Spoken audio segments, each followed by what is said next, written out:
Quand je discute avec les gens qui désirent venir au Canada, plusieurs ont cette interrogation: est-ce que c'est une bonne idée de venir en tant que travailleur? On va essayer durant cette vidéo de mettre des points négatifs ou positifs pour essayer de répondre à cette question. Bonjour, moi c'est Brice de la chaîne Campus Québec. Si tu es nouveau ici, je t'invite à faire deux choses. Première chose, je t'invite à t'abonner à la chaîne parce que franchement, ça nous encourage à tout le temps produire de bons contenus. Deuxième chose, je t'invite à liker la vidéo. Ça aide grandement à mieux référencer la vidéo et ça facilite notre travail. Comme je l'ai dit tantôt, lorsque je discute avec les gens qui désirent venir au Canada, plusieurs ont un questionnement: est-ce que c'est une bonne idée de venir en tant que travailleur? Pourquoi ne pas venir en tant qu'étudiant? Pourquoi ne pas venir en tant que résident permanent directement? Ici, on va essayer tout d'abord de mettre des pour et des contre, d'avoir une discussion vis-à-vis du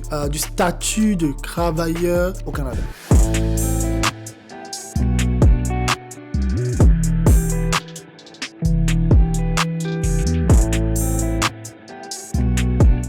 Déjà, il faut savoir qu'il existe deux styles de permis de travail. Permis de travail ouvert et permis de travail fermé. On a fait une vidéo sur la chaîne que je t'invite à regarder où on ébauche la différence entre un permis de travail ouvert et un permis de travail fermé.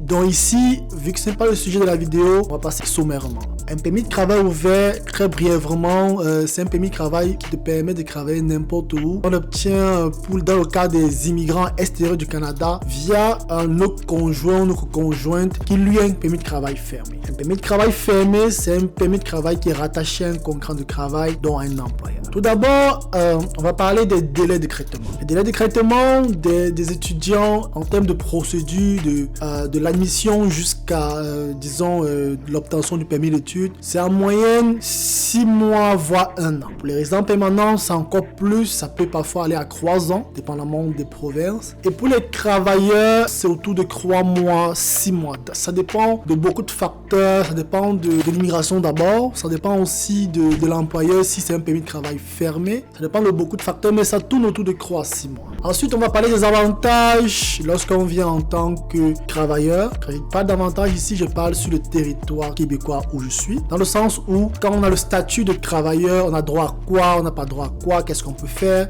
Lorsqu'on est étudiant, donc lorsqu'on a un permis d'études, on n'a pas droit à la carte d'assurance maladie. Donc lorsqu'on est malade, on doit aller à l'hôpital, mais présenter plutôt une carte d'assurance maladie privée. D'habitude, c'est rattaché à nos records. À fond, certains étudiants, ils peuvent les prendre dans d'autres compagnies d'assurance privée et tout. Mais le travailleur, ceux qui ont un permis de travail, ils ont droit à la RAMQ. Donc par conséquent, lorsqu'il va à l'hôpital et tout, il peut se faire soigner gratuitement dépendamment du besoin qu'il a et de la maladie qu'il a. Et pareil pour les résidents permanents. En plus de ça, on va parler de l'aspect bancaire. Un étudiant par exemple, lorsqu'il arrive au Canada, il peut prendre le crédit, mais c'est limité.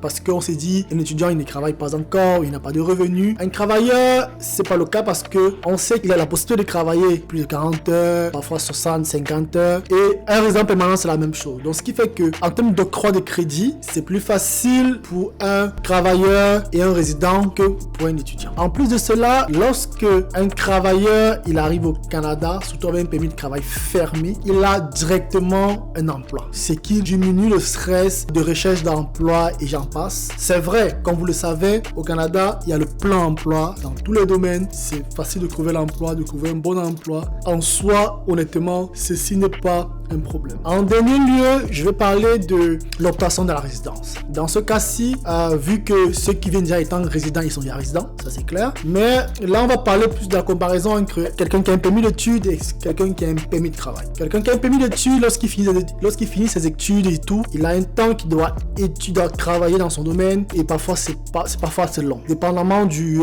diplôme qu'il a eu, dépendamment de la province où il se trouve. Là, on pourra faire vraiment une autre vidéo, parler de comment ça se fait, comment on fait autant pour moi pour obtenir la résidence permanente après ses études lorsqu'on étudie au Canada. Un travailleur, par contre, dépendamment du domaine dans lequel il est en train d'exercer, il peut demander sa résidence 24 mois, parfois 1 an après son arrivée au Canada. Donc ce qui fait que ça rend son adhésion à la résidence permanente vraiment plus rapide qu'un étudiant normal qui a étudié au Canada. lorsqu'on fait toutes ces analyses-là, lorsqu'on imprègne le côté délai de procédure, lorsqu'on regarde les avantages sur le territoire en tant que travailleur, lorsqu'on regarde le fait que pour le permis de travail fermé, on a déjà un emploi avant d'arriver au Canada, lorsqu'on ajoute aussi le point que on obtient la résidence permanente assez rapidement, dépendamment des régions, ou bien on est éligible, je préfère dire comme ça. Selon moi, c'est une très bonne idée de venir en tant que travailleur au Canada parce que ça facilite grandement les choses. En somme, pour ceux qui se posent tout le temps la question, est-ce que c'est une bonne idée ou non de venir en tant que travailleur au Canada, la réponse est